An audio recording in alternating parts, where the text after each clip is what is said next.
नमस्कार. माझं नाव शिवाजी दये. मी स्लीपेस वेलनेसचा एक फायटर आहे आणि आज आम्ही आलो आहोत पठाण सरांच्या शेतामध्ये.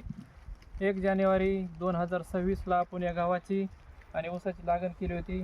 त्याचा हा छानसा रिझल्ट आहे आणि एकदम जबरदस्त असा रिझल्ट आल्याने आपण आपल्या AWPLचे भुईटा, विको हरियाली, PGPR आणि ॲग्रो90 या किटचा वापर केलेला आहे आणि त्याचा हा छानसा रिझल्ट आहे.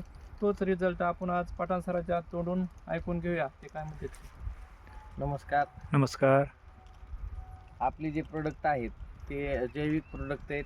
त्याच्यात रासायनिक कसलाही समावेश नाही आणि आपण आपल्या ऊसासाठी आणि गव्हासाठी त्याचा प्रयोग केला.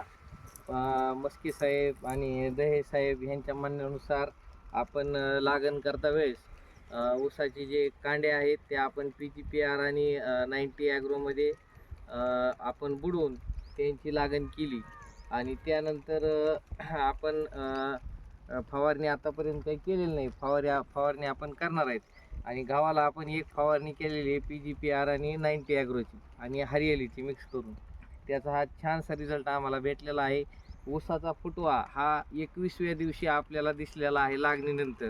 21 जानेवारी 2026ला ऊसाचा हा फुटवा आपल्याला दिसलेला आहे आणि आज आपला ऊस हा 33 दिवसांचा किंवा 35 दिवसांचा आहे. आज फेब्रुवारी आणि फेब्रुवारीची आज 8 तारीख आहे, म्हणजे 38वा दिवस आहे ह्या ऊसाला आणि अजूनही फुटवे याचे फुटता येतच. तर आपल्या ह्या प्रोडक्टचा छानसा असा रिझल्ट हा आपल्याला दिसून येत आहे. तरी आणि सर तुम्ही लोकांना काय सांगू शकता ह्याच्यातून की हे औषध आपण वापरायला पाहिजे का नाही म्हणून?